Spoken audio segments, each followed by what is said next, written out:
Merhaba arkadaşlar, kanalıma hoş geldiniz. Umarım iyisinizdir. Beni merak eden arkadaşlarım, ben de çok iyiyim. Teşekkür ederim. Bugün sizlerle şu görmüş olduğunuz çantayı çalışacağız. Oldukça güzel duruyor. Şimdi içi boş olduğu için pek neye benzediğini anlamamış olabilirsiniz ama videonun başında zaten hani doldurulmuş halinde koyacağım. Şöyle içini açtım. Bakın arkadaşlar, şöyle sap detayını gösteriyorum size. Genişliği, işte videonun girişinde ne kadar ip kullandım, kaç milim tığ kullandım, işte ölçülerini vereceğim ve sonra yapımına geçeceğiz. Şimdi arkadaşlar, bu çantamda şöyle Napoli rafyanın 120 gram 220 metre MT 110 144 numaralı ipinden bu üçüncü. Bakın arkadaşlar, iki tane tam kullandım, üçüncüden de bu bayağı kaldı. Bu arada reklam değil arkadaşlar. Tamamen fikir amaçlıdır, çünkü insanlar şimdi aynı şekilde yapmak istedikleri için mecburen hangi marka olduğunu söylemek durumunda kalıyoruz, yardımcı olmak adına. O yüzden reklam değil. Ve arkadaşlar, şimdi ölçü vereceğim. Dediğim gibi bu rafyadan 3 tane almanız yeterli oluyor. Şimdi 3,25 milim ben tığla ördüm. Çantamı şöyle göstereyim size. 3,25 milim tığla ördüm. İpim normal rafyalara göre bir tık daha ince olduğu için bu iple ördüm. Ama videonun ilerleyen zamanlarında işte kağıt ip veya da rafya ile örmek isteyenler için de bilgilendirme yapıyorum. Şimdi arkadaşlar, çantamızı ölçüsünü veriyorum. Bakın bitmişini size. Şöyle 48 santim arkadaşlar genişliği var. Şöyle tabandan, bakın tabanı da ortaladım. Tabandan yukarıya doğru 34-35 santim gibi, şöyle diyeyim, 34 santim. Bu askı boyumuz var. Bunu zaten video içerisine göreceksiniz. Tamamen bakın arkadaşlar, çok beğendiğim bir çanta resmi vardı. Onun benzerini yapmaya çalıştım. Hani tamamen bunu ben buldum demiyorum ama ben uyarladım. Şöyle o resimde şu kenar kısımları falan farklı işleniyordu ve daha küçük bir çanta gibiydi. Ben askı kısmını çok beğendiğim için kendim uyarlamak istedim. Bakın şu şekilde askı kısmı kullandım ama siz bunu bu şekilde değil de normal askı, mesela şu şekilde yapıp buradaki hani askıyı görmezseniz şöyle yapıp normal askı yapıp da kullanabilirsiniz. Şimdi çantamızın yapımına geçeceğiz ama tabii ki önce bir ricam var. Kanalıma abone olun arkadaşlar. Ücretsizdir. Beğeni ücretsiz. Yorumlar ücretsiz. Hype puanımız var. O da ücretsiz. Tamamen bunları bana vererek bana destek olabilirsiniz. Şimdi arkadaşlar, çantamızın yapımına geçiyoruz. Buradan ilk önce şunu belirtmek istiyorum. Videomun içerisinde de sık sık belirtiyor olacağım. Herkesin ipinin kalınlığına göre, ipinin cinsine göre bu ölçüler aşağı yukarı değişecektir. O yüzden hep santim hesabı vermek istedim. Ve kendi el ayarınıza göre de değişir. Yani aynı iple, aynı tığ numarasıyla yapsak bile farklılıklar gösterecektir. Çok normal. Sadece ölçülere bakarak çantayı oluşturmamız adına ölçü bazlı çalıştım. Ve buradaki amaç, ben her zaman şunu söylerim. Bir çantayı, bir video gördünüz, kendinize göre yorumlamak çok önemlidir. Bu fikri alın, kendinize göre yorumlayın arkadaşlar. Hadi çok konuştum, videomuza yapmaya geçelim. Şimdi taban kısmına geçebiliriz. Şimdi tabanımızı arkadaşlar ayarlarken şöyle bir bakın ölçü çıkardım. Bu tamamen dediğim gibi ben bu şekilde yapıyorum. Şimdi ben 40 santim bir taban yapacağım. 40 santim taban için arkadaşlar 30 santim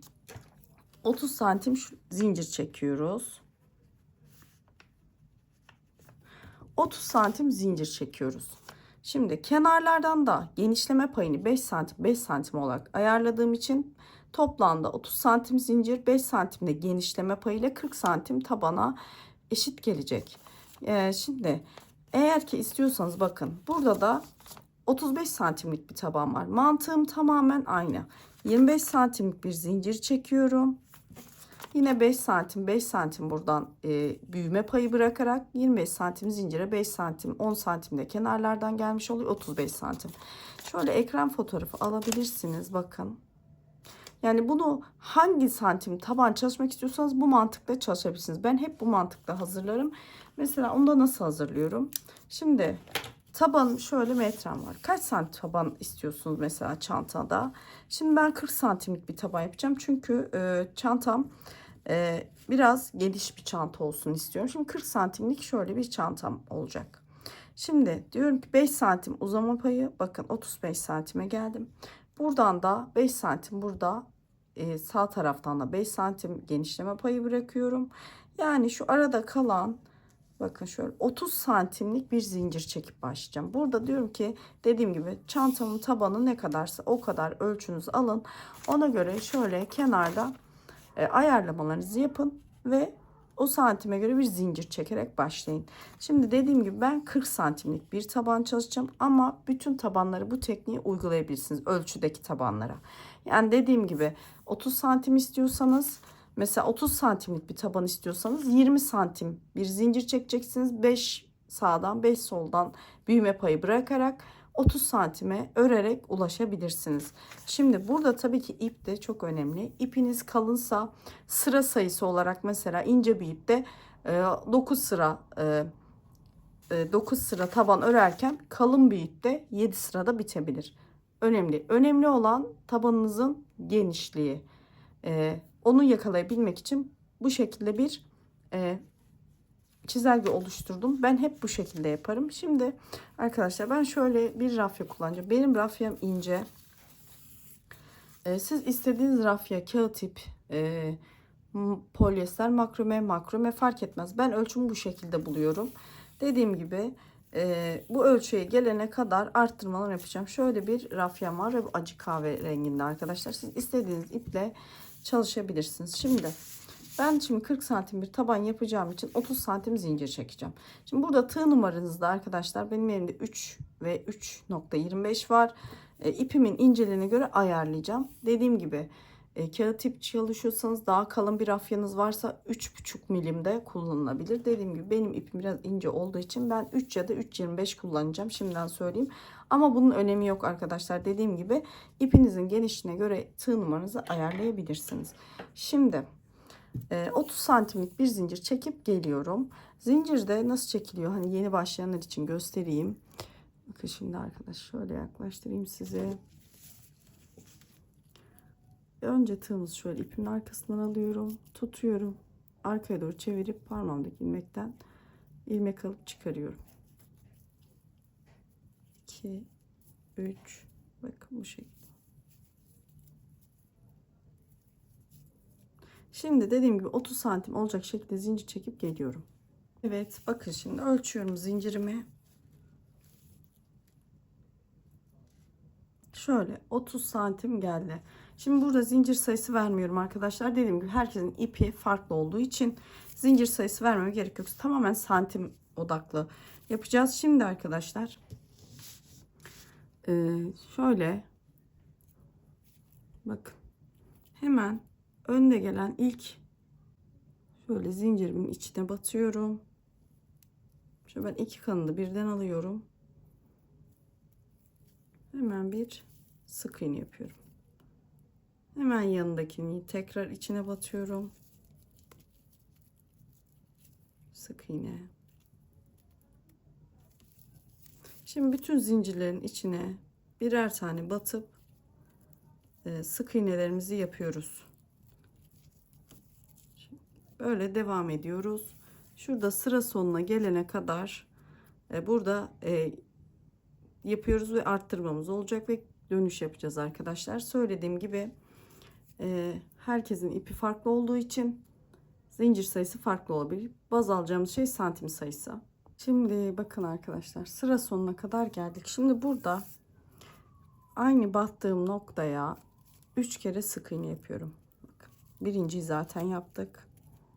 Aynı noktaya ikinci, aynı noktaya şöyle aynı noktaya üçüncü. Bakın.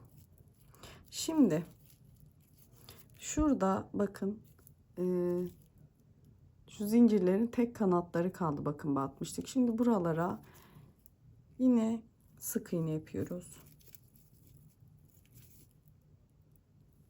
ve şu ipimizi de yürütüyoruz.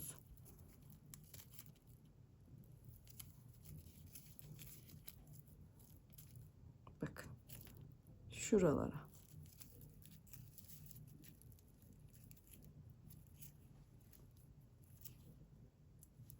Şimdi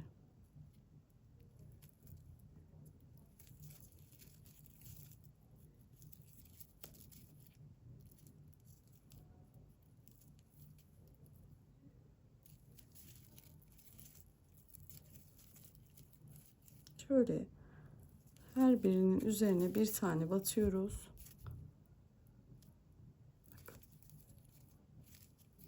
Sık iğnelerimizi yapıyoruz. Karşılıklı gelecek şekilde. Bakın şimdi böyle bütün şurada kalan bakın zincirlerin tek tepe noktalarını şurada sıra sonuna kadar geliyoruz. Burada da yine arttırmamız olacak. Evet, sıra sonuna kadar geldik. Bakın.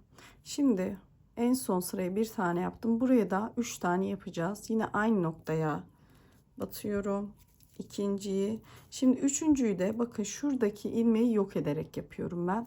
Her zaman da böyle yaparım. Şu baştaki ilmeği hemen şöyle üzerine gelecek şekilde bakın yok edip bu şekilde yapıyorum. Şimdi şuraya bir ilmek belirteci takabilirsiniz. Ama dediğim gibi burası bizim üst sıraya çıkma noktamız. Bakın karşı tarafta bir, burada bir sıra oldu. Şimdi yukarı döndüğümüzde farklı bir sıraya çıkmış olacağız. Ama dediğim gibi hani tabanınızı bitirdiğinizde size kılavuz olması için taktım bunu. Şimdi hemen yanında bakın sık iğneden devam ediyorum. Her birinin üzerine bir tane sık iğne. Bakın. Her bir sık iğnenin üzerine bir tane sık iğne yapıyorum. Benim ipim dediğim gibi biraz koyu renkli. Acı kahve arkadaşlar. Siyah değil. Acı kahve renginde. Şimdi her birinin üzerine karşıya geçene kadar sıranın sonuna geçene kadar bir tane sık iğne yapıyorum. Bakın. Evet bakın şimdi sıra sonuna geldim. Tekrar bakın bu üçlü arttırmanın olduğu yerdeyiz. 1, 2, 3. Şimdi bu 3 tane olan sık iğnenin her birine ikişer kez batıp çiftlerimizi oluşturacağız. Şimdi ilkinin bakın şöyle 1, 2. Şimdi arkadaşlar şu ilkinin hemen şöyle tepesine bir çengelli iğne tutturdum. Hemen bakın şu yandaki ikinci sık iğnedeyim. Bunun da yine bir aynı noktaya bir daha batıyorum. 2. Hemen üçüncüdeyim bakın. 1 aynı noktaya tekrar batıyorum. 2. Şimdi çiftlerimizi kurmuş olduk. Bakın 1, 2 ve 3. Toplamda 3 çiftimiz olacak. Bu çiftler hiç değişmeyecek. Aralarındaki tekler değişecek arkadaşlar. Bakın 1, 2 ve 3. Şimdi buradan devam ediyoruz. Sıradan hemen her bir sık iğnenin şöyle tepesine batıyoruz. Bir tane sık iğne. Bakın. Her birinin tepesine batıp bir sık iğne yapıyoruz. Şimdi böyle sıra sonuna kadar devam ediyoruz. Sıra sonunda da bakın yine buraya şunu şuradan çıkaralım kafanız karışmasın. Onu sonra tekrar oraya dediğim gibi ekleriz. Sonra buradaki bakın burada 1, 2, 3 tane arttırmamız olacak. Oraya geçeceğiz. Şimdi arkadaşlar bakın sıra sonuna kadar geldik. Burada da yine 1, 2, 3 tane arttırmamızın olduğu yerdeyiz. Şimdi hemen ilkinin içine batıyorum. 1, 2 tane yapıyorum. Şimdi buraya da hemen bir çengelli iğne takıyorum. İlkinin. Bakın şöyle. Şimdi hemen yanındakine de 1, 2, onun yanındakine de 1, 2. Burada da 3 tane olan bakın şu arttırmanın üzerlerine ikişer tane yapıp çiftlerimizi koyduk. Yani 1, 2, 3 tane çiftimiz var. Şimdi hemen devam ediyoruz. Her bir sık iğnenin tepesine bir tane sık iğne yapıp karşı sıraya geçeceğiz. Arttırma sırasına geçeceğiz yine arkadaşlar. Şimdi bakın her birinin üzerine şöyle bir tane sık iğne yapıyorum. Bakın şuraya ilmek belirtici koymuştum. Buraya kadar devam ediyoruz. Evet, şimdi arttırma noktasına tekrar geldik. Şimdi burada bakın ilk çiftimizin üzerine şöyle ilmek belirtici koymuştuk. Bunu çıkarıyorum hemen. Hemen buraya ilk çiftimi yapıyorum. Bu sırada bir çift bir tek yapıyoruz. Hemen ilk çiftimi yapıyorum. İlk çiftimi yine bakın şöyle ilk şuraya hemen belirtecimi taktım bakın. Şimdi bir çiftten sonra hemen yanına bir tek yapıyorum. Hemen yanına bir çift, bir çift, yani aynı noktaya iki kere sık iğne, hemen yanına bir tane tek, bakın hemen yanına üçüncü çiftimi yapıyorum. Aynı noktaya iki tane tek ve bir çiftimi yapıyorum. Şimdi sıradan devam ediyorum. Bütün sık iğneleri yine karşıya geçene kadar aynı şekilde yapacağız arkadaşlar. Bakın. Şimdi toplamda 3 çiftimiz var. Bu 3 çiftimiz hiç değişmeyecek biliyorsunuz. 1, 2 ve 3. Aralarındaki şimdi bir çift bir tek yapmıştık ya, bu tekler artacak. 3 tane çiftimiz sabit 3 çift olacak. Şimdi buradan devam ediyoruz. Şuradaki ilmek beliricinin olduğu yere kadar geliyoruz. Burada da yine bir çift bir tek, bir çift bir tek, bir çift bir tek yapıp, yani 3 tane çift, aralarda bir tane tek olacak. Yine devam ediyoruz. Burada yine arttırım noktasına geliyoruz. Diğer arttırma kısmına geçiyoruz. Şimdi burada ne yapıyorsak aynısını burada yapacağız. O yüzden burayı göstermiyorum. Video uzayıp sıkıcı olmasın. Burada yaptırdığım arttırmanın aynısı burada da olacak. Şimdi dediğim şekilde bu karşıda da arttırmamızı yapıp yine yeni arttırma noktamızda görüşüyoruz. Evet, bakın arkadaşlar. Aynı şekilde sık iğneyi tekrardan. Bu arada benim ipim bayağı ince olduğu için arkadaşlar, sizin yaptığınız ipi hani bilmiyorum kalınlığını. Aynı mesela sık iğne yüksekliğinde sırasında aynı ölçüye ulaşamayabiliriz. Burada baz aldığımız şey istediğimiz santime gelene kadar oval tabanı ilerletmek. Dediğim gibi siz istediğiniz santimde, mesela ben şimdi 40 santimlik bir taban istiyorum. 40 santime ulaşana kadar oval tabanımı arttıracağım. Şimdi bakın şurada işaretimin olduğu yere gelmişim. İlk gördüğüm bakın çifte, şimdi bir çift iki tek yapacağız. Şimdi arkadaşlar yine aynı şekilde bakın. Hemen işaretleyicinin oraya bir tane çift yaptım. Hemen yine tekrar bu çiftimin üzerine işaretleyicimi koyuyorum. Buradaki maksat çiftimin, ilk çiftimin nerede başladığını görmek için bunu takıyorum.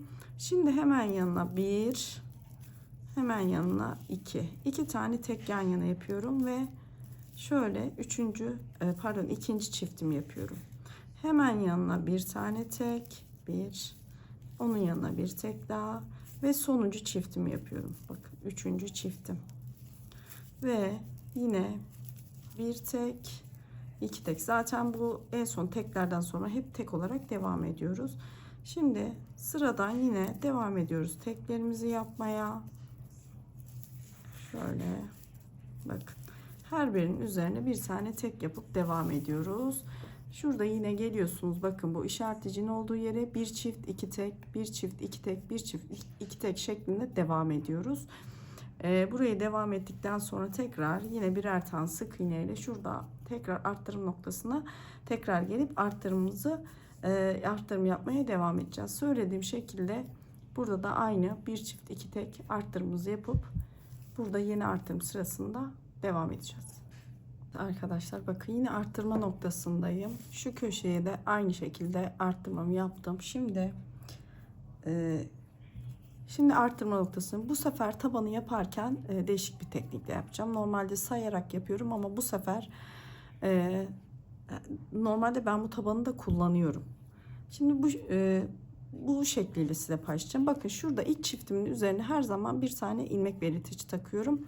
Burada çiftlerimizin her zamanki amacımız 3 tane çiftimiz var. Bakın 1, 2 ve 3. Şimdi çiftimizin teki burada, teki burada, teki burada. Tabanımıza orta kısmına tutarak çiftlerimizi, tabanımızı düzgün hale getirebiliriz. Şimdi çiftimizin bakın teki burada, teki de burada. Biraz sağa doğru kaymış durumda. Şimdi onu biraz öne doğru, yani sola doğru tam ortalayacağız. O yüzden şimdi bu çiftimizi biraz yukarı doğru kaydıracağız. Onun için bakın şu çiftimizin üzerine ilmek belirtisi alıyoruz. Hemen bunun üzerine bakın tek yapıyoruz. Bir tane daha tek yapıyoruz. Bu çiftimizi geçmiş oluyoruz bakın. Hemen bu çiftimizi geçtikten sonra tekle hemen yanına bir çiftimizi koyduk hemen. Bakın şimdi çiftimizi yukarı çekmiş olduk. Çiftimizin şöyle tepesine, başlangıç noktasına şöyle yine ilmek belirtişimi taktım bakın. Şimdi çiftim buradaydı. Bu tarafa aldım. Hemen çiftin üzerine 2 tane tek yaptım. Hemen yan tarafa çiftimi aldım. Şimdi burada şimdi bir çift 2 tekli. Şimdi arkadaşlar bir çift 3 tek yapacağız. Şimdi 3 tek çiftimizi yaptık. Bir, hemen yanına ikinci tekim, hemen yanına üçüncü tekim ve ikinci çiftimi yapıyorum. Bir, iki. Bakın.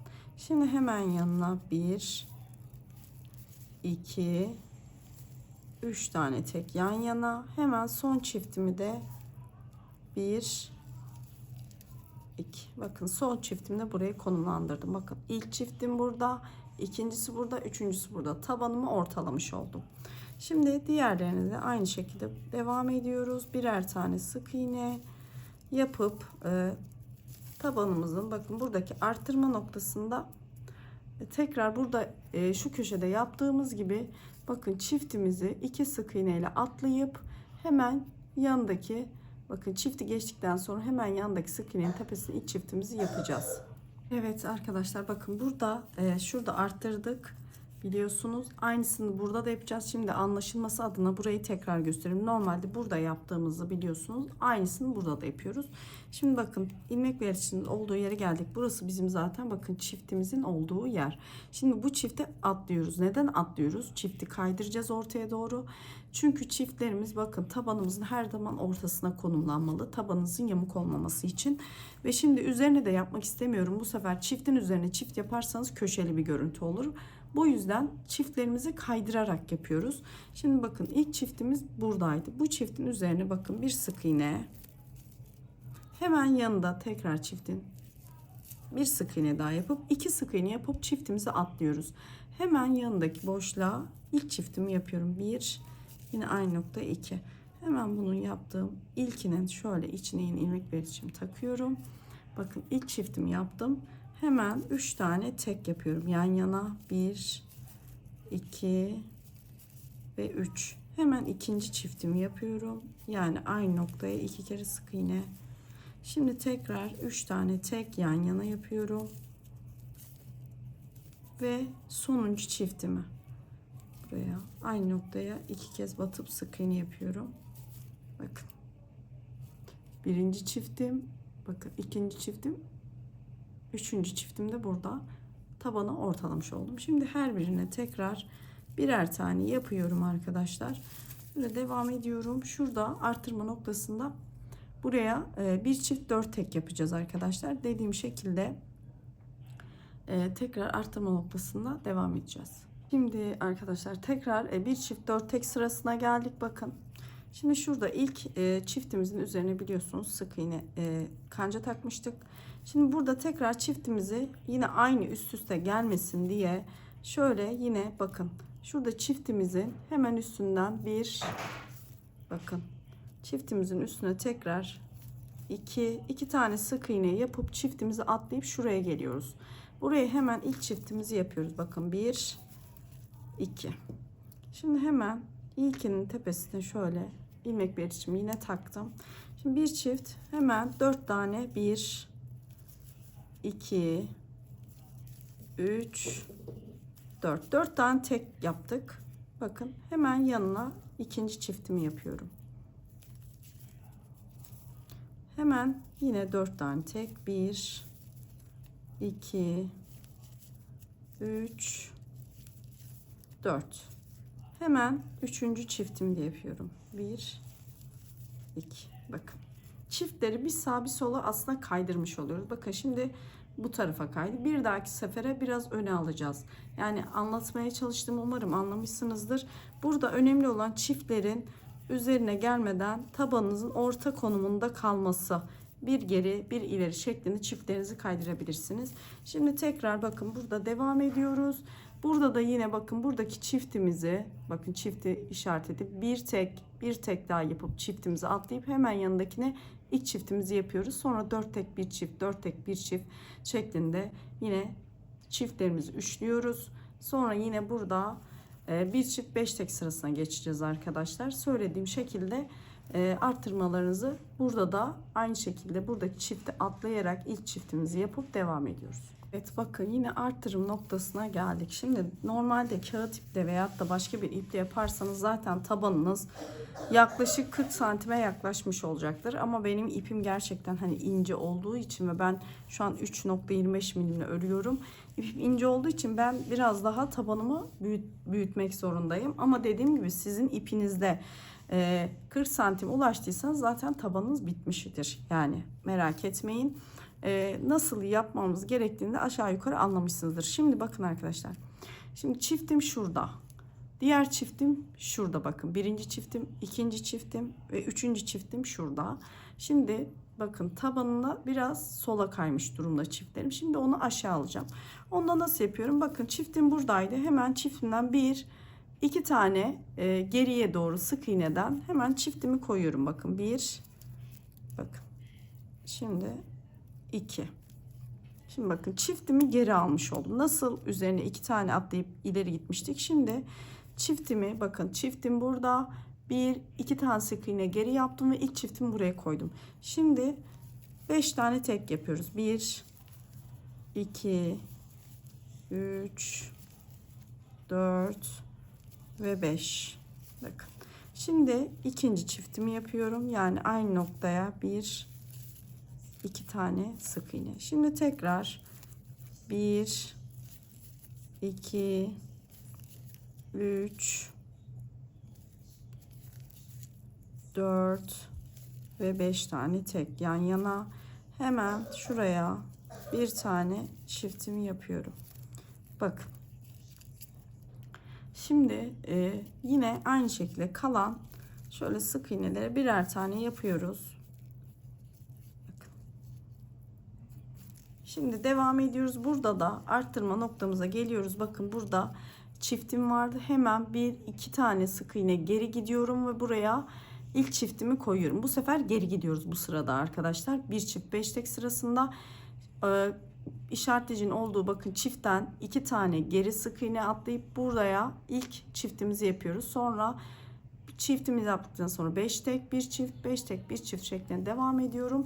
Ben bir çift 6 tek sırasına geçeceğim ama dediğim gibi sizin ipinizde eğer 40 santime ulaştıysanız kalabilirsiniz orada arkadaşlar. Ben dediğim gibi ipim ince olduğu için daha 40 santime ulaşmadım. Arttırmalarımı devam ettiriyorum.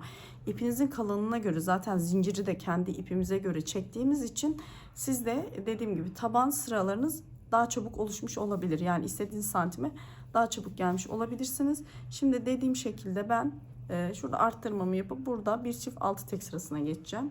Ve arkadaşlar bakın şöyle dediğim gibi benim ipim ince olduğu için ben arttırmaya devam edeceğim. Bakın ölçümü vereyim.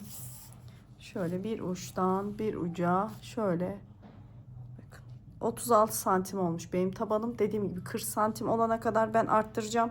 Sizin ipiniz kalınsa muhtemelen bu tabana ulaşmışsınızdır. Yani tabanınız bu kısımda bitip örgünüze o kısımdan devam edebilirsiniz. Yani 40 santim ulaştıysanız çantanızın örümüne geçebilirsiniz. Hangi model koyacaksanız ya da bu çantayı yapacaksanız ya da yapmış olduğum çantayı yapacaksanız arkadaşlar. Dediğim gibi ben şimdi arttırmaya devam edeceğim. Şimdi ben bir çift 6 tek sırasındayım. Biliyorsunuz şöyle yaklaştırayım size. Biliyorsunuz çiftlerimizin yerlerini oynatarak devam ediyoruz. Şimdi bakın çiftim buradaydı. Birinci çiftim, ikinci çiftim burada. Sağ tarafa biraz fazla indiğine göre şimdi çiftimi yukarı taşıyacağım. Onu da hemen bakın şöyle çiftimin üzerinden alıyorum kancama. Bakın şimdi hemen çiftimi üzerine bir tek daha yapıp çiftimi atlamış oldum. Şimdi hemen çiftimi atladıktan sonra ilk çiftimi yapıyorum buraya. Bakın hemen şuraya koydum. Dediğim gibi burada maksat çiftler üst üste gelmesin ve çiftlerimiz tabanımızın ortasına konumlansın. Şimdi hemen yan yana 6 tane sık iğne, yani bir çift 6 tek sırasını yapıyoruz. Şimdi 3. 4. 5. ve 6. Bakın hemen çiftimi yapıyorum, ikinci çiftim, yani aynı noktaya 2 tane sık iğne. Şimdi yine 6 tane tek yan yana birer tane daha. 2 3 4 5 ve 6. Hemen 3. çiftimi yapıyorum. 1 2. Bakın. Görüyor musunuz? Birinci çiftim burada, ikinci burada, üçüncü burada. Tabanımızı yine ortalamış olduk. Şimdi devam ediyoruz. Her birinin üzerine bir tane sık iğne yapıp burada da aynı şekilde bakın çiftimizin olduğu yeri 1-2 sık iğne ile atlayıp hemen yanındaki sık iğnenin tepesine batıp ilk çiftimizi buraya yapacağız. Sonra 6 tek bir çift, 6 tek bir çift şeklinde devam edeceğim. Ben dediğim gibi arttırmalarıma devam edeceğim. Bir çift 7 tek sırasına geçeceğim. Sizin ipinizde sıranız santiminiz 40'a ulaştıysa arkadaşlar, bakın burada artık örümü bitiriyorsunuz. Yani şurası diyeyim ben size. Şimdi burada yine bakın arttırmamızı yaptık. Hemen burada da arttırmamızı yapıyoruz ve şurada artık tabanımızın bitiş hali burada bitecek. Neden burada? Bakın şurada hani başlangıçta bir tane sık iğne yok etmiştik ve buraya ilmek belirtici koymuştuk. Hatta ben yine buraya koyayım bunu. Bakın burası bizim bir dahaki sıraya başlangıç noktamız. Bunu da nereden alıyorsunuz? Bakın şurada ortada çizgimiz var, başlangıç yeri. Bu çizginin üstü ve altındaki sık iğne sayısı eşit olacak. Bakın şimdi. Şimdi 1, 2, 3, 4, 5, 6, 7. 1, 2, 3, 4, 5, 6, 7, 8. Çünkü burada arttırma yaptıktan sonra bu tarafı yapmadım ben. Şimdi buraya kadar gelip buradaki arttırmamı yapınca burası da 8 tane olacak. Burası da 8 tane olacak arkadaşlar. Eğer buradan yukarı bir sıra daha dönerseniz burası 9 sıra olur. Yani bu sıra, buradaki işaretleyici koyduğum yer bizim bir dahaki üst sıraya çıkma noktamız. Burada şurada arttırmanız bittikten sonra burada tabanınızı bitirebilirsiniz.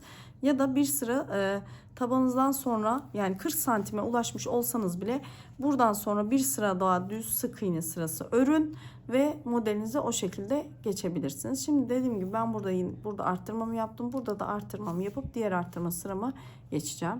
Evet bakın arkadaşlar, tabanımız oldukça güzel ilerliyor. Şimdi bir çift 7 tek sırasındayım ben. Söylediğim şekilde siz eğer 40 santime ulaştıysanız ulaştığınız yerde tabanınızı örmeyi bırakıp bir sıra düz sık iğne örebilirsiniz.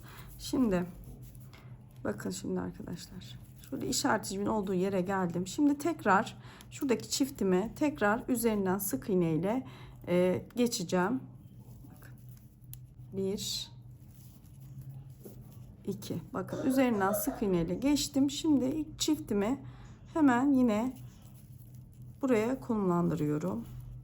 Hemen buraya yine şuradan bakın başına, çiftimin başına tekrar aynı şekilde koydum. Bakın çiftimi üzerine 2 sık iğne ile geçtim. Hemen onun yanına çiftimi koydum. Şimdi 7 tane yan yana tek yapacağım. 3. tekim, 4. tekim, 5. tekim, 6. tekim ve 7. tekim. Şimdi hemen çiftimi koyuyorum. Söylediğim gibi arkadaşlar, burada önemli olan şu 3 tane çiftimin, bakın birinciyi yaptım, ikinciyi yaptım, üçüncü de buraya yapacağım. 3 tane çiftimin tabanımın ortasına denk gelmesi.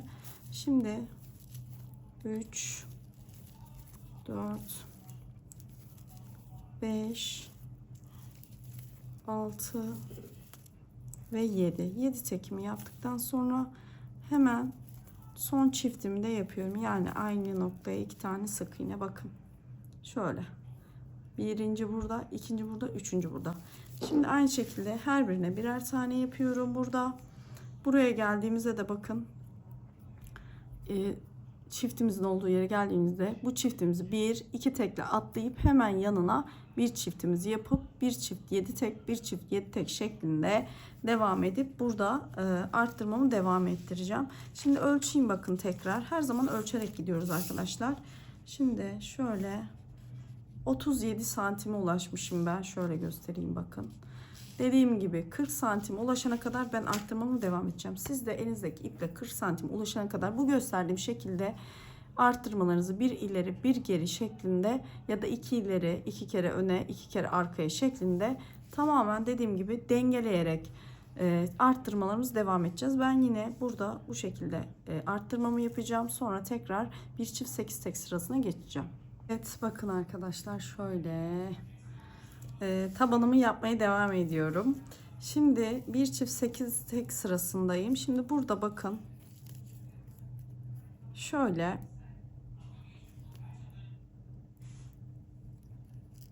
çiftimin yanına geldim. Bakın çiftimin ilk çiftim şurada. Şimdi yine aynı şekilde şimdi ileri gitmiştik biliyorsunuz.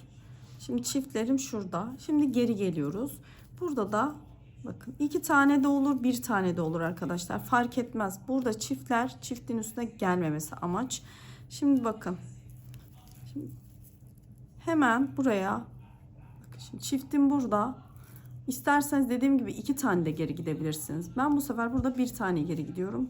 Dediğim gibi hiçbir şey değişmiyor. Şimdi bir tane bakın sık iğne geri gittim. Hemen buraya ilk çiftimi koydum. Buradaki amaç şu 3 çifti ortada tutmak. Şimdi hemen çiftimi koyduktan sonra şu çiftimin tepesine yine bunu koyuyorum. Yerimiz belli olsun.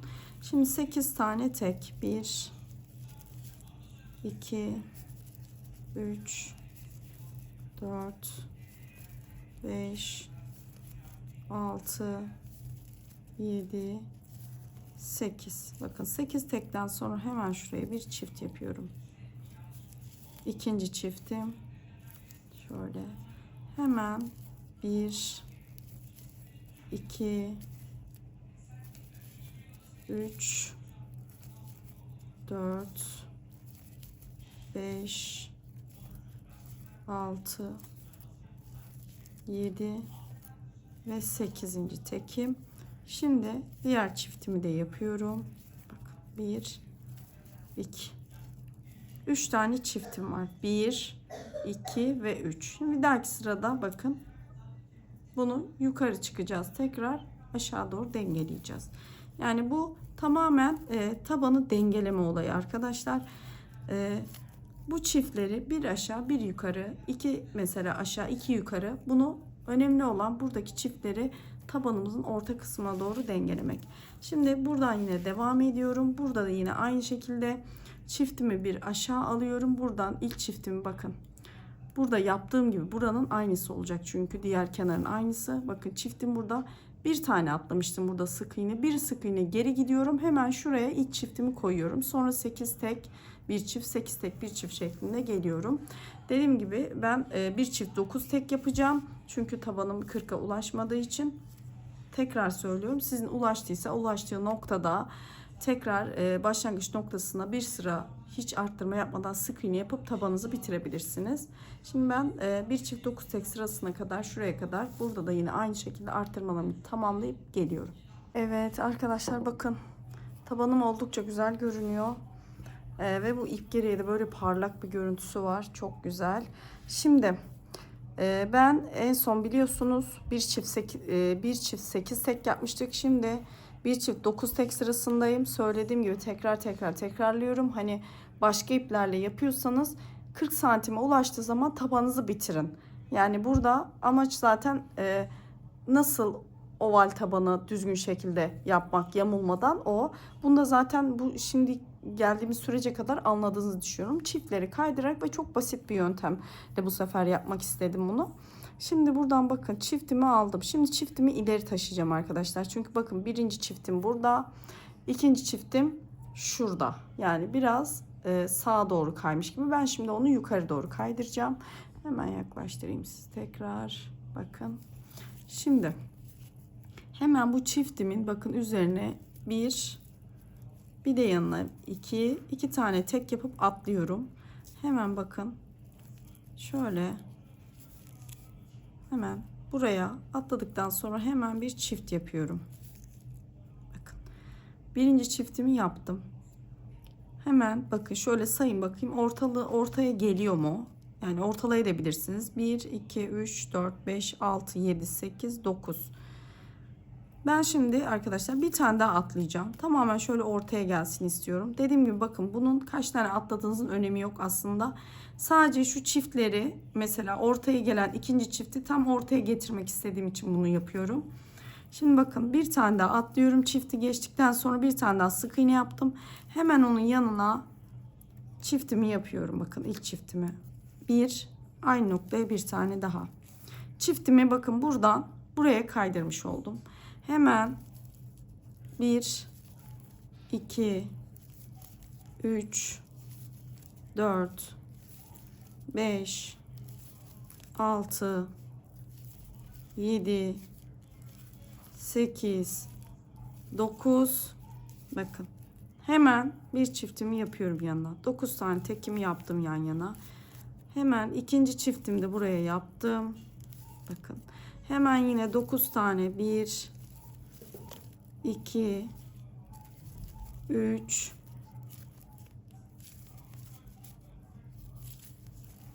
4, 5, 6,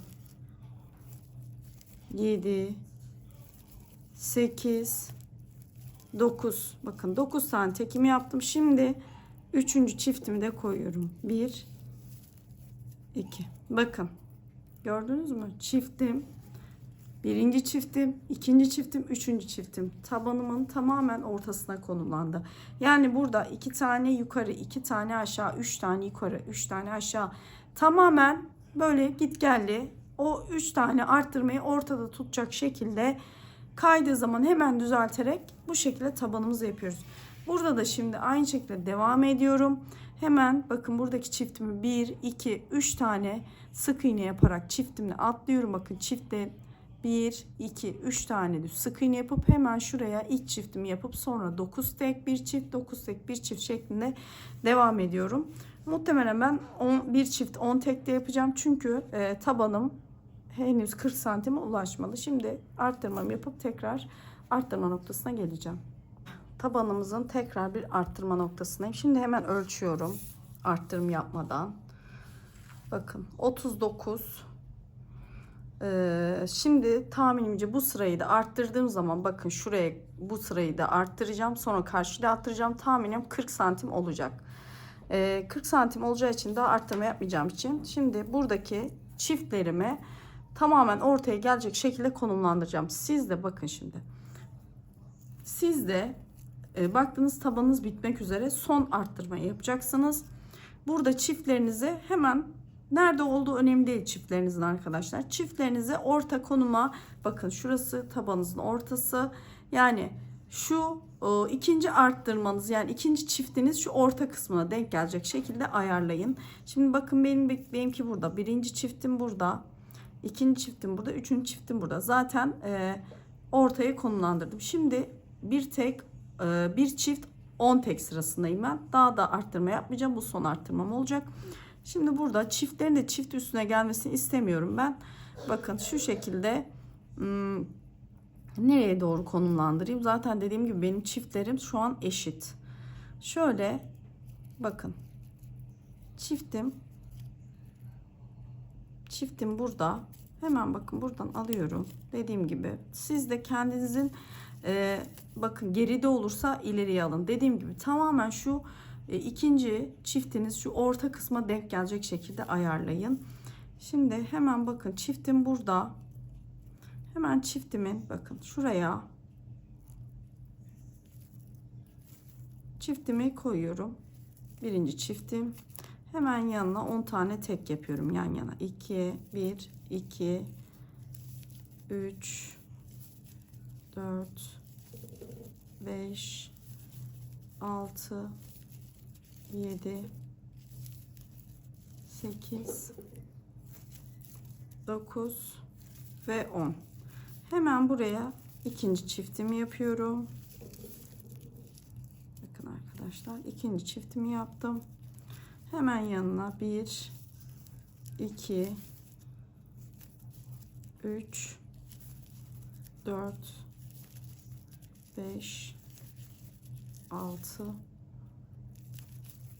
7, 8, 9, 10 tane tekimi yaptım. Hemen üçüncü çiftimi yapıyorum. Şimdi arkadaşlar bakın. Sonra bir sırada arttırmadan sık iğne yapacağım. Direkt hiç arttırma yapmadan. Şimdi buradan devam ediyoruz. Buraya da yine aynı şekilde çiftleriniz eğer aşağıdaysa ortaya gelecek şekilde konumlandırın. Yani şu orta kısmına ikinci çiftiniz orta kısmına denk gelsin arkadaşlar. Yana sağa sola ama orta kısımda olsun. Buradan ayarlayarak ilk çiftinizi koyun. Mesela buraya deyin ki, diyelim ki burada ikinci çiftiniz şurada ortada duruyor. Buradan hemen 10 tane geriye doğru sık iğne sayın. 1, 2, 3, 4, 5, 6, 7, 8, 9, 10. İlk çiftinizi 10 sık iğneden sonra hemen yanına ilk çiftinizi koyun. Ama tabii ki dediğim gibi ipiniz kalınsa sizde bu mesela 6 bir çift 6 tek de olabilir. Fark etmez. Çiftinizi, ikinci çiftinizi ortaya denk getirin. Sonra kaçıncı sıradaysanız o kadar geri gidin sık iğne. Sonra çiftinizi koyun. İkinci de ortaya gelir. Üçüncü de hemen birinciyle karşılıklı denk gelir. Bu şekilde bakın çiftimi yapıyorum. Burada da aynı şekilde arttırma yapıp burada bakın şurayı koymuştuk biliyorsunuz. Bir daha sonraki sıraya geçme çizgimiz. Buradan yine devam ediyoruz. Bu sefer buraya geldiğimizde yine her birinin üzerine bir kere sık iğne yapacağız. Bunun tepesine bakın artık arttırma yapmadan bir sıra sık iğne yapıp buraya da sık iğne yapıp burada tabanımızı bitirmiş olacağız. Arkadaşlar bakın artık buradan ilmek belirteçlerimi çıkardım. Çünkü arttırma yapmıyorum. Sadece şurada bakın başlangıç noktamın olduğu yerdeki ilmek belirteçim kaldı. Tabanımız aslında bitti arkadaşlar. Sadece bir sırada ben normal sık iğne döneceğim. Bakın şöyle göstereyim. Toplam 40 santim bir tabanımız oldu. Şimdi bir sıra hem tamamen kenarların şöyle oval olması için ve daha düzgün bir görüntü için örgüye başlamadan önce şimdi buradan başlıyorum. Her birinin üzerine arkadaşlar bir sıra sık iğne yapıp yine burada bakın şurası bizim başlangıç noktamız olan yer. Oraya kadar geleyim.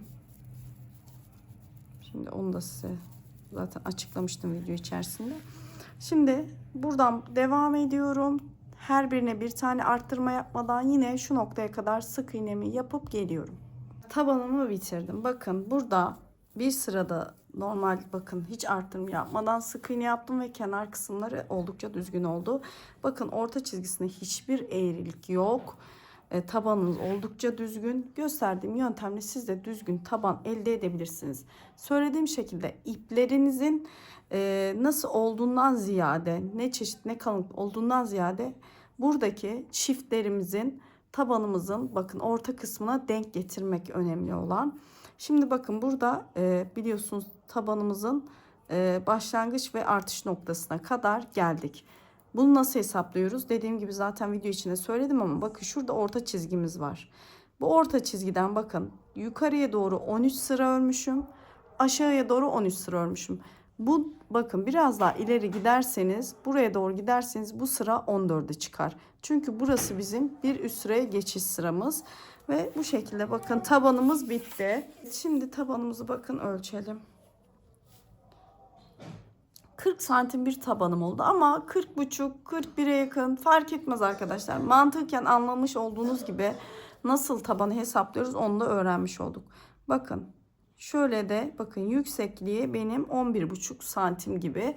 Ama dediğim gibi sizin ipinize göre bu 13 sıra ördüm ben tabanı. İpinize göre bu azalacaktır. Kağıt ipte muhtemelen bir çift 6 tek sırasında ya da 7 tek sırasında bu ölçüye ulaşacaksınızdır. Evet arkadaşlar tabanımız bitti. Tekrar size ölçü veriyorum.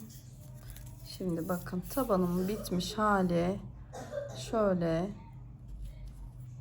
40 santim arkadaşlar. Bakın şöyle ucundan tutayım. 40 santim birazcık geçmiş. Yani 40 santim genişliğinde şöyle 11,5 yüksekliğinde oldu. Ama tabanı yaparken söylediğim gibi sizin yüksekliğiniz değişkenlik gösterebilir ipinizle alakalı. Dediğim gibi benimdeki amacım 40 santime yakın ulaşmak bir tabanda. Gösterdiğim şablonda siz de hangi mesela sayıda ulaştıysanız, mesela sıra sayısı, ben burada 13 sıra ördüm. Siz 7 sıra 8 sırada da ulaşmış olabilirsiniz. Fark etmiyor. 40 santime ulaştığınızda artık örneğiniz kurulma aşamasına gelmiş demektir. Şimdi arkadaşlar örneğimiz sık iğneden oluşuyor. Oldukça basit bir örnek ama çok şık duracak bir örnek. Çanta modeli. Şimdi arkadaşlar bakın, burada tabanımın bittiği noktadan devam edeceğim. Tabanın bittiği noktadan devam ediyorum.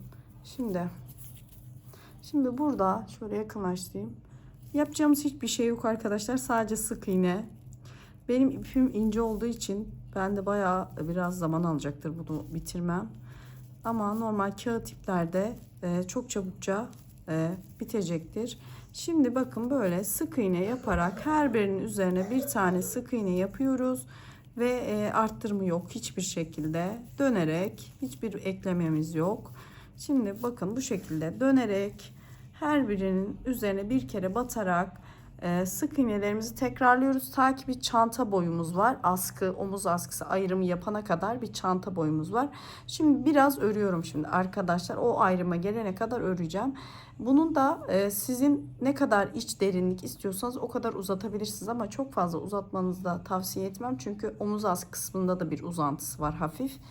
Orada da uzantısı olacağı için şimdi tahminimce bir uzunlukta çalışacağım arkadaşlar. Ben karar verdiğim ölçüye gelince size de santim olarak ölçüsünü belirteceğim. Şimdi dediğim gibi şöyle ne kadar diyeyim, en azından şöyle bir santim hesabı görürsek en az bir 20 santim öreceğim arkadaşlar. En az 20 santim yukarıya doğru, bakın tabanınızdan şöyle tutup 20 santim kadar bir sık iğne örgüsü yapacağım. Ondan sonra örgümüzün nasıl gideceğine karar vereceğiz. Arttıracağım mı biraz daha sırasını, yoksa omuz kesim kısmına mı geçeceğim? Onu devam eden, dediğim gibi, süreçte birlikte yapacağız. Evet arkadaşlar, bakın şöyle ben örüm işlemi bitirdim. Şöyle de bir kenarına ördüm. Diğerini sizinle birlikte tarif edeceğim. Oldukça zaten basit bir yapımım var. Sadece burada benim yaptığım bir şey var. Burada bakın, fark ettiyse burası da düz. Normalde böyle bu tip kesimlerde bir ters bir düz olur. İp kesmemek için, ben ipi keserek yaptığım için buranın bütünü gibi duruyor. Şimdi bakın, ölçü vereceğim size. Ne kadar ördüm.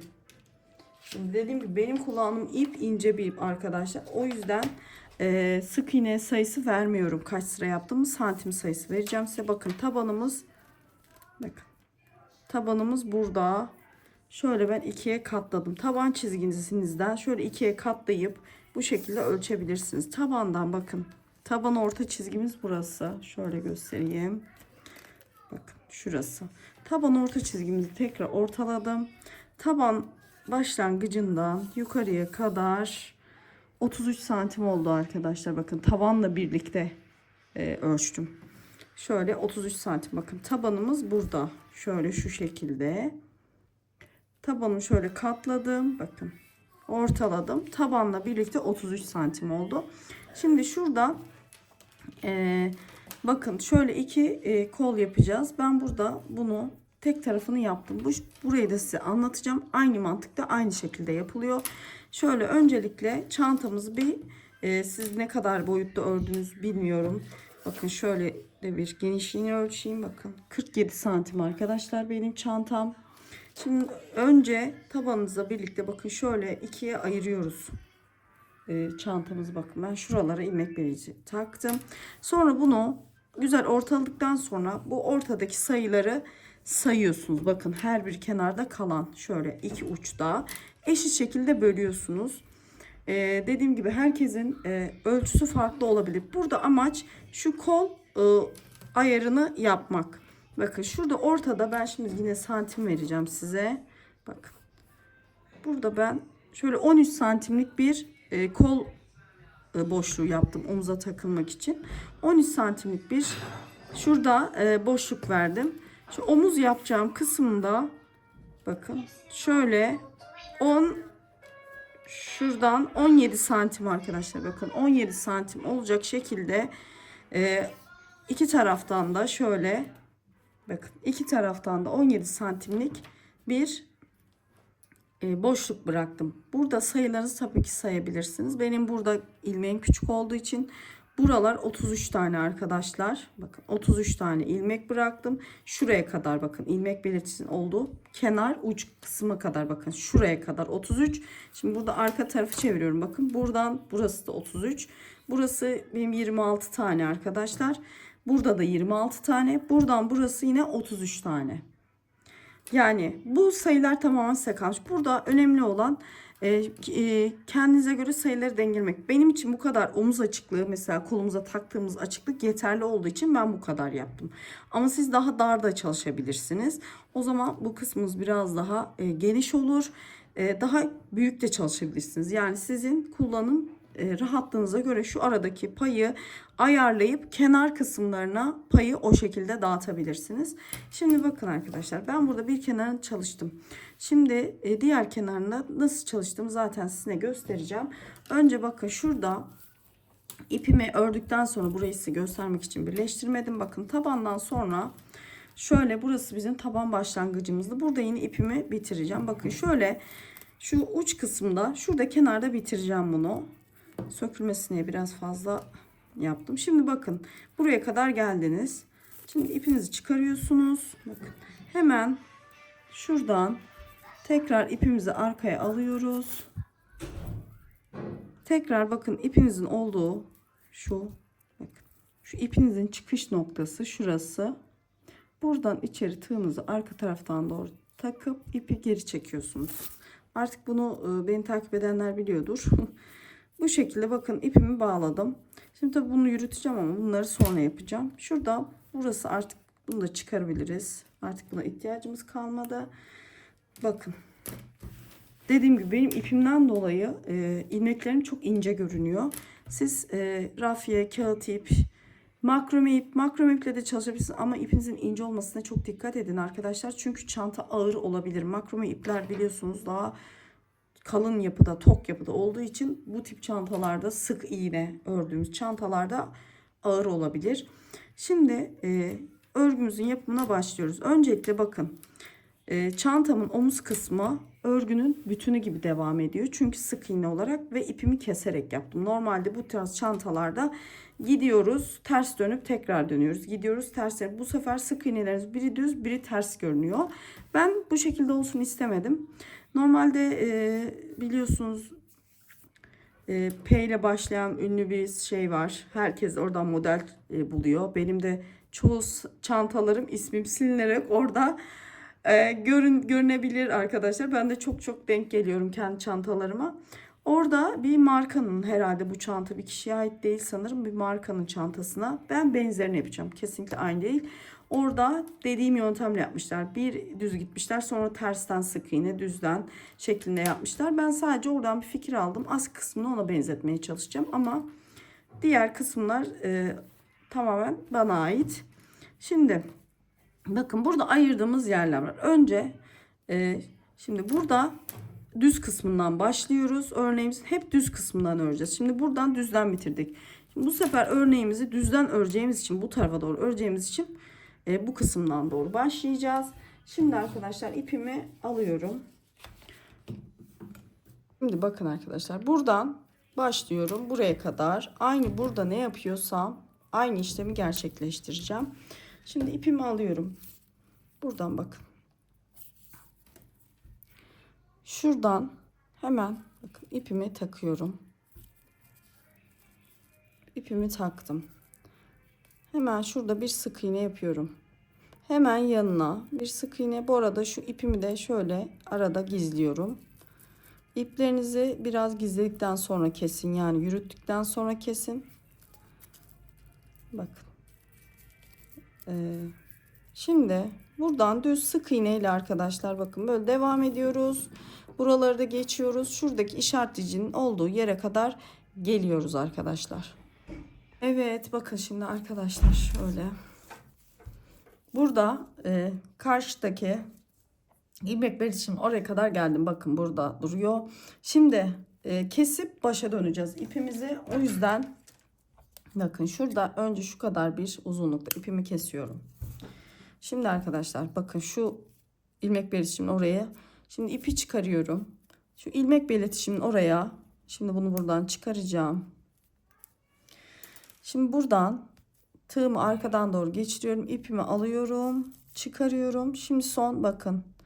Şurada ipimin çıkış noktasından yine tığımı geçirip şöyle geri alıyorum. Buradaki bitişlerimiz hep bu şekilde olacak. Şimdi tekrar başa dönüyorum arkadaşlar. Bakın düz kısma. Şimdi örgümüzün tekrar bakın başlangıç kısmına döndük. Şimdi ipimizi tekrar alıyoruz. Bakın kesmiştik. Şöyle yapayım.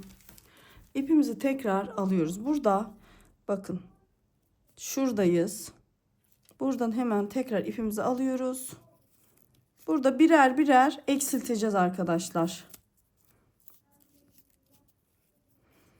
Şimdi tığımı buradan aldım. Tekrar bakın. Bir. Şimdi burada bir de yandan alıyorum. Bakın. İkisini alıyorum. Tığımda 2 tane var. İkisini tek seferde sık iğne. Şurada ipimi tekrar biraz yürütüyorum. Ve sonra diğer karşıya geçene kadar her birini sık iğne yapıyorum. Biraz evet sık iğne meşakkatli arkadaşlar. Basit gibi görünse de sabır gerektirir. Bir de benim ipim normal rafyalara göre daha ince. Siz bu videoyu hemen izliyorsunuz ama benim buradan yukarı kadar çıkmam ve bunu yapmam 4 günümü aldı. Yani şuraya çıkmam.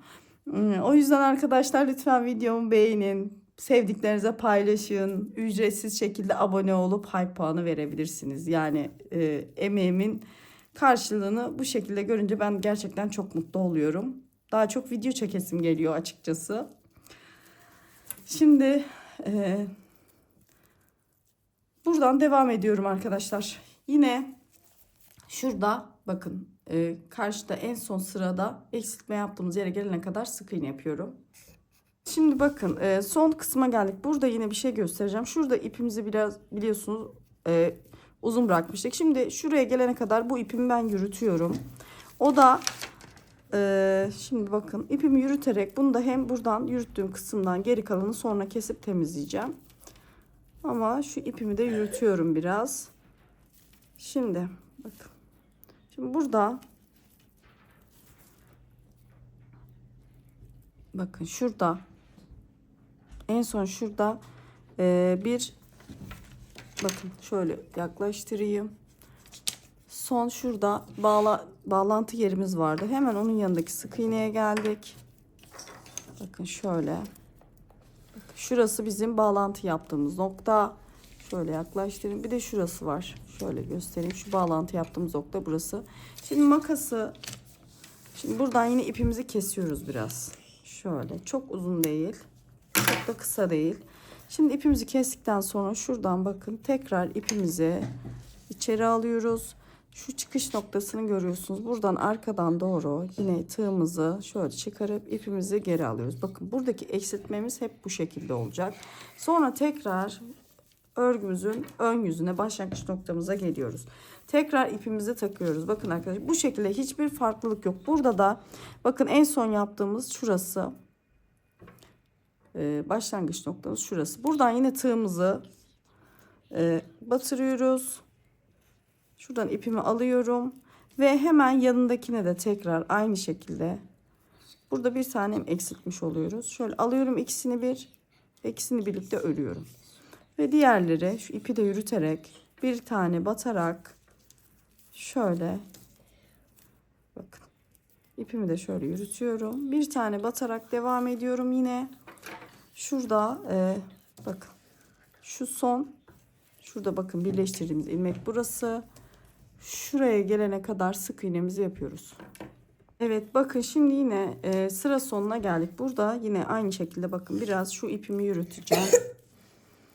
Şu ipimi yürüteceğim biraz.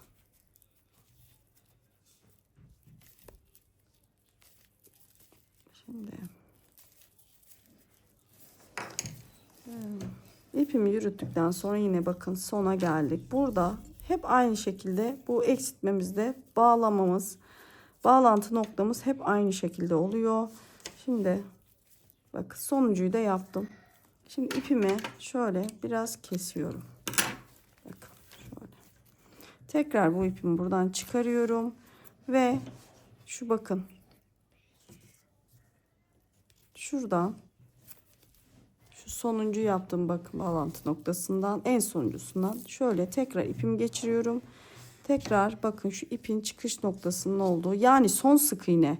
Son sık iğnenin tekrar arka tarafından doğru tığımı alıp şöyle içeri geçiriyorum.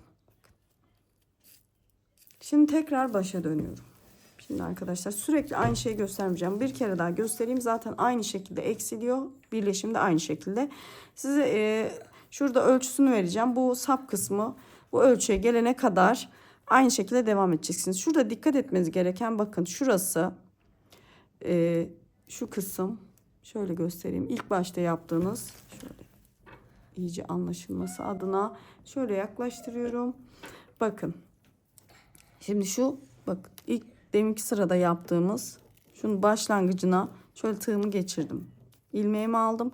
Hemen onun yanındaki sık iğneye de batıyorum. İlmeğimi alıyorum. 2 seferde ikisini çıkıyorum. Buradaki eksiltme bu şekilde. Buradan devam ediyorum.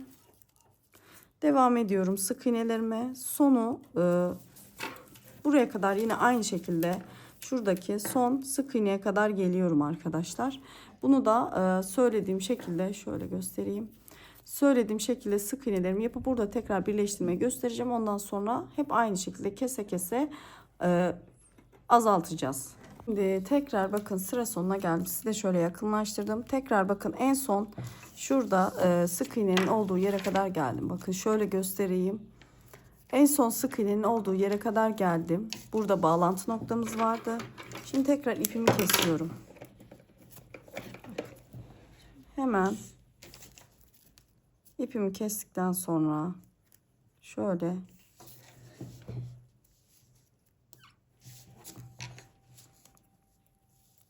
bakın şuradan ipimi alıyorum tekrar yine aynı şekilde şöyle çekiyorum yukarı. Bakın. Şimdi tekrar düze dönüyoruz. Döndükten sonra yine aynı şekilde bakın arkadaşlar şuradan düze döndükten sonra tekrar gösteriyorum burayı. Bakın bu şekilde azalıyor zaten şöyle. Bakın bu şekilde zaten azalıyor. Şimdi tekrar bakın bu kısmı tekrar gösteriyorum. En son bakın yaptığımız ilmek şurası. Karıştırıyorsanız ilmek belirci takabilirsiniz. Ben karıştırmıyorum ama siz her sırada isterseniz takabilirsiniz. Zaten şurası bakın belli. Şimdi buradan tığımı yine aynı şekilde tığımı şöyle geçiriyorum. İpimi alıyorum. İlmeğimi aldım. Hemen yanındaki sık iğneye de batıyorum. İlmek alıyorum. 2 tane ilmek oluyor ve ikisini tek seferde çekiyorum. Bakın şöyle. İkisini tek seferde çektim. Burada yine ipimi biraz yürütüyorum. Sonra sık iğnelerime devam ediyorum. Bakın böyle devam ettikten sonra tekrar sıra sonunda nasıl birleşim yaptığımı size göstereceğim. Ondan sonra arkadaşlar şurada bakın yan tarafta ölçüsünü vereceğim size. Ne kadar kalana kadar ağız kısmı. Burada da bunu bitirince bunu neye göre ayarlayacağınızı, şu genişliğin neye göre ayarlanacağını size söyleyeceğim. Ben iki seçenekte de örebilirsiniz. Onu da size anlatacağım. Ben burada farklı bir askı seçeneği koyacağım için o şekilde ayarladım. Ama siz daha kalın ve dediğim gibi şu kısmı bitirdikten sonra daha farklı yöntemlerle de bitirebileceğinizi anlatacağım size. Şimdi tekrar başa döndük. Bakın tekrar burayı size gösteriyorum. Şimdi şu en son bakın yaptığımız sık iğnenin tepesi. Şuraya tekrar bakın tığımı batırdım. Şuradan ilmeğimi çıkardım. Hemen yanındaki bakın sık iğnenin tepesinden batıyorum. Oradan da ilmeğimi çıkarıyorum. Tığımda 2 tane var. İkisini birlikte. Buradaki bakın eksiltme bu şekilde yapıyorum. Şimdi devam ediyorum. Bakın sık iğnelerime devam ediyorum. Altta ipimi de yürütüyorum. Sonra belli bir kısımdan sonra bunlar yakıp temizlenecek. Sonra tekrar uç kısma geliyorum. Bunlar da temizlenecek arkadaşlar. Uç kısmına tekrar size bu eksiltmeyi göstereceğim. Bakın yine son kısma geldim. Bakın. Şimdi son bakın sık iğnemi yapıyorum. Hemen bakın şurada kaydırma noktam vardı, yani birleştirme noktam. Şimdi aynı ipimi tekrar kesiyorum. Şöyle çekiyorum. Bakın şuraya. Çünkü bu bağlantı noktamızı da arkadaşlar, bu bağlantı noktanızı da bir sık iğne olarak sayıyoruz. Şimdi tekrar şu sık iğneden tığımızı geri çekip bu şekilde yukarı alıyoruz. Şimdi arkadaşlar bakın bu şekilde azalmalarımız oluyor. Şimdi bunu ne kadar yapacağız? Bunu şimdi size ölçü vereceğim. Şimdi arkadaşlar bu şekilde gösterdiğim şekilde eksiltmelerimizi yapacağız. Şimdi gösterdiğim şekilde dikkat ederek eksiltmelerimizi yapıyoruz. Bakın. Şimdi burası ben burada arkadaşlar 7 toplam şöyle 1, 2, 3, 4, 5, 6, 7 tane sık iğne kalana kadar eksilttim. Ama benim ipim ince. Bakın şöyle ölçüyorum. Buradaki askıdaki kalınlığı da zaten şu yan taraf bitince söyleyeceğim. Şimdi 4 santime denk geliyor. Ve burada toplam bakın 4 santim. Burada toplam şöyle arkadaşlar 16 santim bir kol uzunluğuna kadar örmüşüm. Dediğim gibi benim ipim ince olduğu için santim hesabı veriyorum. Ve burada şimdi askıyı yaparken ben şöyle küçük bir toka kullanacağım. Eğer öyle kullanmak istemiyorsanız buradaki kalınlığı biraz daha kalın, askı kalınlığınız ne kadar olmasını istiyorsanız o kadar yapabilirsiniz. Bunu dediğim gibi bu taraf bitince detaylı olarak anlatacağım size. Şimdi burada da aynı şekilde arkadaşlar bu santime, bu forma gelene kadar kesme işlemimizi yapacağız. Ondan sonra askı kısmına geçeceğiz. Dediğim şekilde kesmelerimizi yapıyoruz. İki tarafı da eşitliyoruz. Şimdi bu tarafı bakın ben örmüştüm. Şimdi biz bu taraftan hep örüyoruz. Çünkü düze ördüğümüz için, eğer solak değilseniz ben sağ elle örüyorum. Solaksanız bir taraftan diğer taraftan başlıyorsunuz. Bir sıkıntı yok. Şimdi buradan başlayıp tekrar hep bu taraftan kesip örüyoruz. Burası bitince bu kısmı örmek için örgümüzü tabii ki düzüne çeviriyoruz. Bunu bu taraftan örüyoruz. O yüzden örgü biçimimiz modele göre şekilleniyor. Bu kısmı da bitirdikten sonra arkadaşlar askı kısmına geçeceğiz. Orada da söylediğim gibi iki çeşitli askıyı örebileceksiniz. Ben bu kısmı bitirdikten sonra askı kısmında görüşeceğiz. Evet arkadaşlar örüm bitti. Bakın şöyle iki kenarında yaptım. Şimdi bu kısımda tamamen nasıl kullanacağınıza bağlı. İsterseniz buradan başlayıp kalınlığı da size bağlı. Bir uzun askı yapabilirsiniz. İki kısmından ortada birleştirebilirsiniz. Ya da ben oradaki resimde şöyle bir aparat kullanmışlar. Bakın şöyle şu tarafa tutturuyor. Şöyle askıyı buna ayarlı gibi yapıyor. Ben elimde vardı bir kemer tokası bu arkadaşlar. Ama normalde bu ayarlı satılıyor biliyorsunuz bunlardan çantalar için. Bunlardan bir tane edinebilirsiniz. Yoksa dediğim şekilde şöyle iki taraftan da uzatıp aynı kol boyunuz istediğiniz kol boyuna gelene kadar sonra uzattığınız parçaları ortadan şurada şöyle birleştirip dikebilirsiniz. Şimdi burada öncelikle dediğim gibi bu askı kısmını ben buna göre ayarlıyorum. Ama askı kullanmayacaksınız, daha kalın da yapabilirsiniz omuz askısı bölümünü. Şimdi burada şu şekilde ben ipim ince olduğu için askı kısmını çift kat çalışacağım. Şimdi bakın. Şöyle.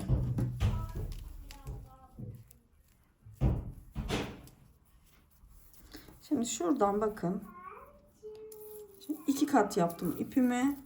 Burada şöyle. Bakın şöyle yine. Buradaki sayıyı ben biraz düşüreceğim. Çünkü benim askım ince olduğu için. Şurada bakın. Şöyle iki tane daha eksiltme yapacağım. Onda nasıl yapıyorum bakın. Bir başta da sonda da şöyle eksiltmemi yaptım. 2, 4, 5. Çünkü bir de arkadaşlar şimdi hemen dönüyorum burada. Bu kısmı ters düz şeklinde öreceğim.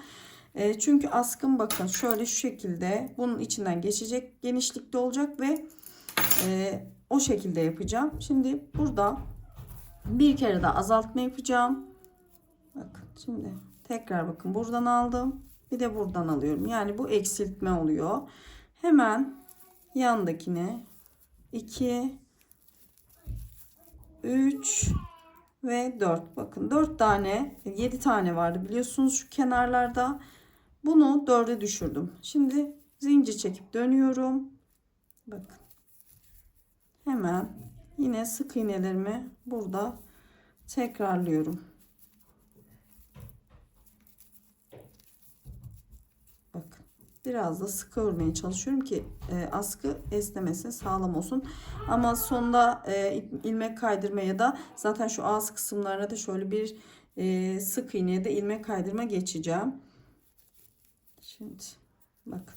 Bu askı kısmını çift kat örmemin nedeni esnemesin, daha sağlam olsun diye. İp zaten sağlam ama hani tok bir görüntüsü olsun diye çift kattan çalışıyorum. Şimdi bunu biraz şöyle uzatıp biraz şey yapacağım, uzatacağım. Bu aparata takmak için şöyle kısa bir askı olacak. Diğer kısımdaki uzun olacak. O bu aparata geçecek kısmı olacak. Kemer mantığında düşünün yani arkadaşlar. Kemer gibi düşünün. Şimdi bakın. Şimdi bu aparatı takacak kadar bunu biraz uzatacağım. Aparatı takınca dikilecek. Sonra karşı taraftaki askı kısmını aynı bu şekilde uzatacağım. Şimdi şöyle tekrar yapıyorum. Bakın. Bunun da görünüm çok hoşuma gitmiş. Yani hani çok şart mı? Değil. Normal örüp mesela kalın, daha kalın örüp ortada birleştirip dikebilirsiniz. Yani tamamen sizin kullanımınıza kalmış. Şöyle bakın. Şöyle aparatım burada. Bakın. Şöyle farz edin aparatınız bu şekilde, kemer tokası zaten mantık. Aparatı şöyle geçirdim bakın. Şimdi burada kemer gibi takılacağını hesap edin. Şimdi şu şekilde şöyle ördüğüm örgüyü ortalıyorum şuradan. Bakın. Şunu şöyle geçiriyorum. Bakın arkadaşlar. Bunu bu şekilde dikeceğim. Şimdi bunu ben de ters takmış olabilirim. Hemen bir şey yapacağım. Evet. Şimdi bunu buraya dikiyorum. Bakın iç kısmına kalacak burası. Şimdi bu nasıl olacak? Buradan da şöyle dikme işlemi sona bırakacağım. Belki ters takmış olabilirim diye. Çünkü insan hali şaşırabiliriz. Şimdi bakın bu kısmı bu şekilde. Şimdi şu kısmından tekrar bir askı öreceğiz. Bunu bundan şöyle geçireceğiz arkadaşlar. Dediğim gibi ayarlamayı sona bırakacağım için böyle mantığını anlatacağım size. Şimdi öbür kısmına geçeceğiz. Şimdi buraya geleceğim. Buraya da yine aynı şekilde askı yapacağım. Arkadaşlar bu uçta da yine aynı şekilde burayı 4 tane sık iğneye düşüreceğim. 7 taneydi biliyorsunuz başlarda. Burada bu iki kenarı da şöyle 4 taneye düşüreceğim. Şöyle. Bu 4 taneyi düşürdükten sonra askı boyunu biraz uzatana kadar yapacağız burada. Kullanacağımız askı boyu burada olacak. Şimdi bakın. Şimdi buradan bir tane aldım. Bakın hemen yanındakini tekrar alıyorum. Aynı eksiltme gibi gösterdiğim şuradakiler gibi. Sonra devam ediyorum. 2 3 bakın şimdi hem buraya hem de buraya aynı şekilde batıyorum ve hepsini tek sefer çekiyorum. Şimdi bir zincir çekiyorum, dönüyorum. Bakın hemen buraya bir tane, buraya da bir tane yapıyorum ve üçünü tek seferde çekip eksiltmiş oluyorum. Şimdi bakın 1 2 3 ve de şu sonuncu 4, buraya da şöyle batıyorum ve dördüncüyü de yapmış oldum bu arada. Şöyle iyice güzel. Şimdi bir zincir çekiyorum ve dönüş yapıyorum. Hemen şunu yok edeceğim. Arkaya doğru. Hemen bakın şurada dibine batıyorum. 1 2 bakın 3 ve 4. Bakın 4 tane yaptım. Şimdi hemen tekrar bir zincir çekip geri döndüm. Hemen bakın şuraya. Hemen yine sık iğnelerimi yapıyorum. Bunu böyle biraz uzun yapacağım arkadaşlar. 60 santim, 50 60 santim, 70 santim bazında yapacağım bunu. Bu sık iğneleri böyle uzatınca sonra diğer işlemlere geçeceğiz. Söylediğim gibi bakın bu askı boyunu şöyle uzatacağım. Burayı dediğim gibi dikmemiştik. Bunu en son ayarlama yaptıktan sonra dikeceğim. Zaten çantamızın ağız kısmına da sık iğne gideceğiz. Önce dediğim kadar uzunluğuna karar verirsem size de zaten söyleyeceğim. Evet, şimdi arkadaşlar bakın şöyle askısını uzattım. Bakın şöyle ben uzun yaptım çünkü biraz da sarkacak, hani güzel bir süs gibi bir görünüm olsun diye. Bakın ben şimdi bunu ölçeceğim. Size de ölçüsünü vereyim. Burada sizin dediğim gibi size kalmış hani ölçüsü, ama bakın 50 santim yapmışım. Şurası da aparat takmak için kullandığım. Burası da şöyle. Bu da 6 santim arkadaşlar. Bakın eğer böyle bir şey yapmak istemiyorsanız ne yapacaksınız? Şurada omuz askısı, bakın omuz askısı istediğiniz genişlikte, diyelim ki şu kadar istediniz. Burada bırakın. Buradan dümdüz iki kısımdan da dümdüz sık iğnenizi yapın. Şurada ortada bakın şöyle düşünün. Şurada çantanızın omuz mesafesi ne kadar olmasını istiyorsanız, dediğim bu kadar ördünüz. Bu kadar da buradan örüyorsunuz. Şu ortada bunu dikip şu şekilde askı yapabilirsiniz. Ama dediğim gibi ben o modeli beğendiğim için o şekilde yapacağım. Şimdi bu kısmı hallettik. Şimdi bir sıra sık iğne yapacağız arkadaşlar. Şimdi askının etrafına da döneceğim ben. Askının etrafına da döneceğim. Şimdi burada bakın şurada askının uç kısmından doğru başlayacağım. Şuradan doğru başlayacağım.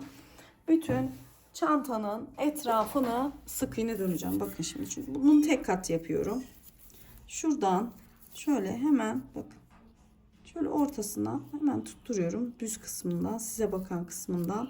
Şöyle hemen birleştirdim. Bakın. Şöyle hemen her bir sık iğnenin şöyle tepesine batıyorum. Bir tane sık iğne yapıyorum. Burada kasmayacak, potlamayacak şekilde bunu gerçekleştiriyorum. Bakın şöyle. Zaten delikleri belli. Bu askıyı çift kat yaptık ama buraları da siz nasıl, bakın şöyle göstereyim. Bu boşluk var mesela. Hani düzgün olabilecek şekilde, çok aralık olmayacak, çok da boşluk olmayacak şekilde böyle sık iğnelerimize geçiyoruz. Bakın buradan şimdi başlayacağız arkadaşlar. Buradan başlayacağız. Buradan devam edeceğiz. Bakın.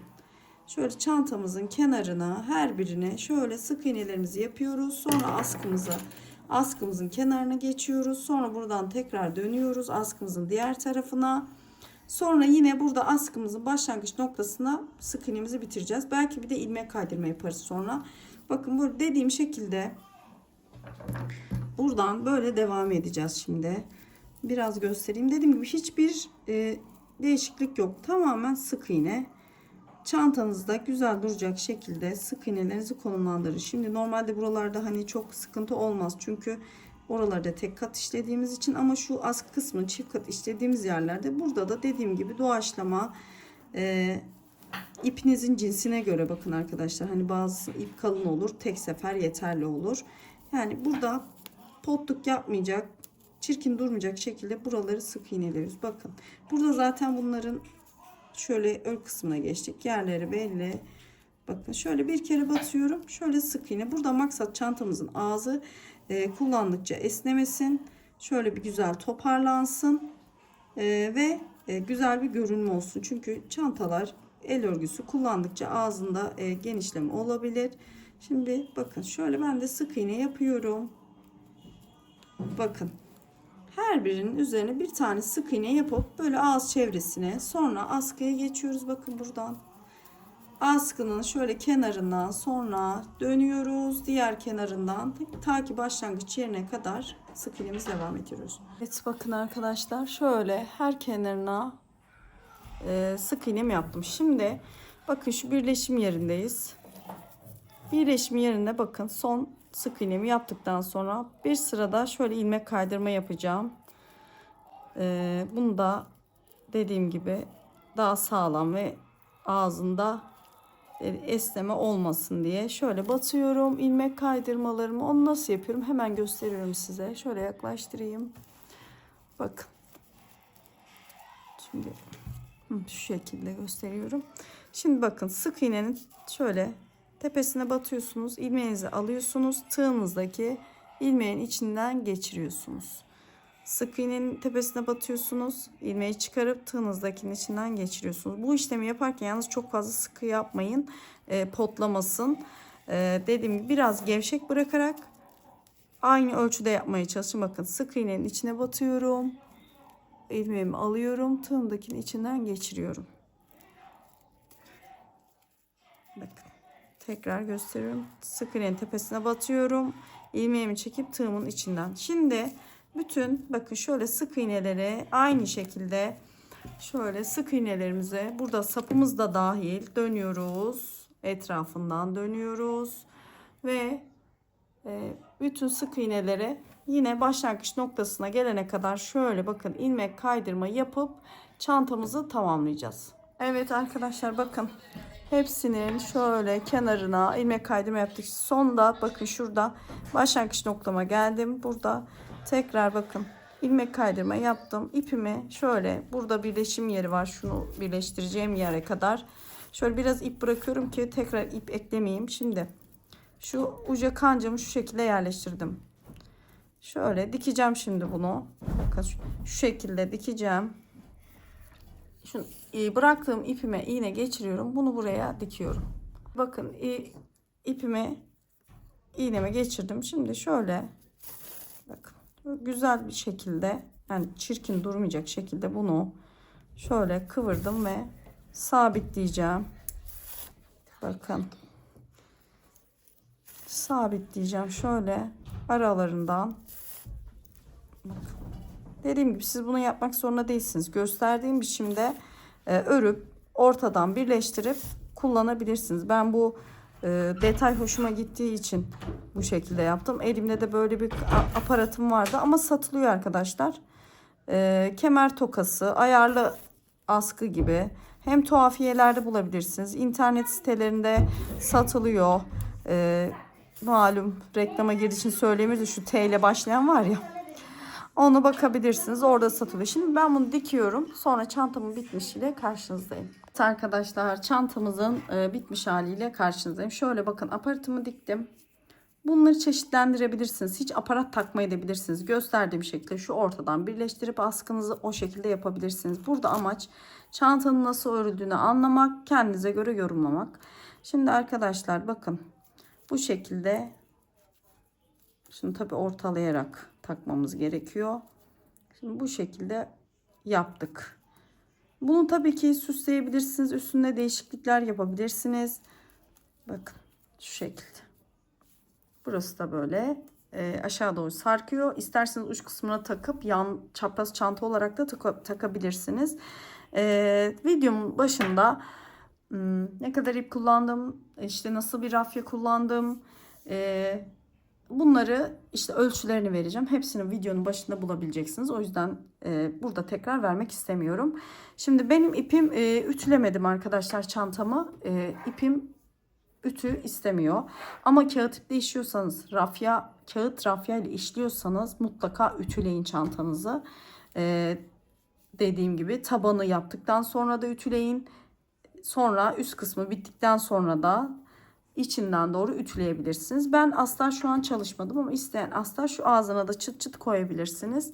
Bakın oldukça geniş, güzel ve çok şık bir çanta oldu ve bu çantayı ipinden dolayı yaz kışta kullanabilirsiniz. Bakın şöyle parlak da bir dokusu var. Kullanabilirsiniz. Umarım videomu beğenmişsinizdir arkadaşlar. Ben çıkan sonuçtan çok memnun kaldım. Siz de Umarım keyifli örer. Güle güle kullanırsınız çantalarınızı. Kanalıma abone olup arkadaşlar yorumlarınızı, beğeninizi eksik etmeyin. Eğer bir çantayı örerken acil olarak yardım istiyorsanız bana mutlaka Instagram adresi üzerinden mesaj yoluyla ulaşabilirsiniz. Elimden geldiğince yardımcı olmaya çalışıyorum. İzlediğiniz için çok teşekkür ederim arkadaşlar. Bir dahaki videoya kadar hoşça kalın, sevgiyle kalın.